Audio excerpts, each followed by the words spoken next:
John Deere Hydro 165, 1983.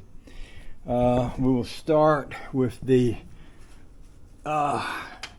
drive back here. This one has like a horizontal shaft on it, so you can see the pulley right there. The belt runs along the side of the frame.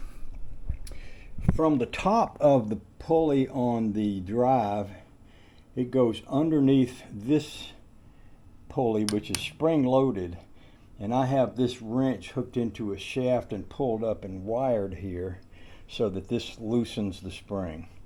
So when the spring is down, when that pulley is down, it puts tension on this.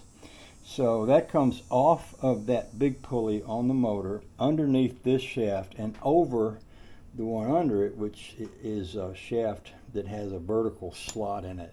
And then that goes toward the pulley on the bottom of the motor. Now we're going to go under the mower, and here is the pulley. And you'll notice the pulley is placed on there. It has a shaft up on top of it. So the part that you can see down here is just the flat of the pulley. If it was upside down, you'd see a shaft on the bottom of it right down here. Now you'll notice I haven't stuck the pin in here yet, because with that pin out of it, I can turn that on that shaft. That shaft doesn't turn easily because you have to turn the motor to turn it.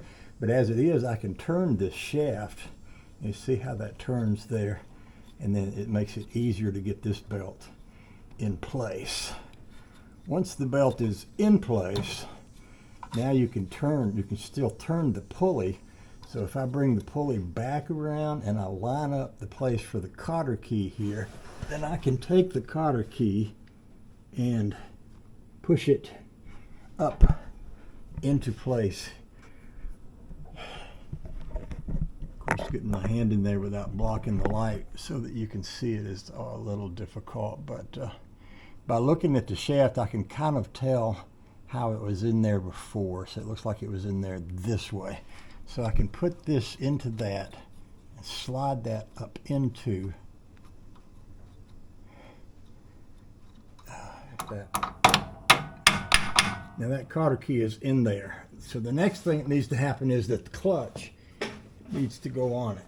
Well, before we get into the clutch, let's just continue with the direction of the belt. So what we have here is the belt. Here's from the bottom, you can see the belt comes over the top of this pulley. It comes under this pulley that's spring loaded. It goes over this pulley. It comes over here under this crossbar right here.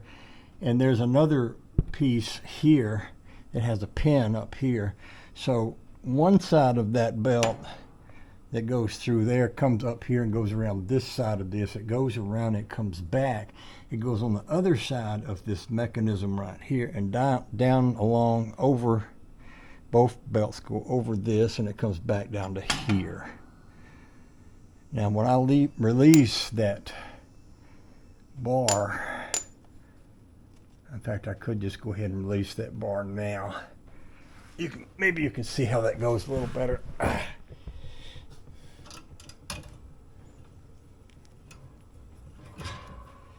So I'm releasing this bar and I'm taking it out. So now there's pressure on that belt.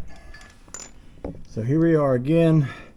The belt comes over the top of that back pulley where the drive is. The flat side of the belt goes over this thing that was spring loaded that I had propped up. It goes under that. It goes over this pulley that's mounted to the side of the frame. That comes underneath this bar that has the steering.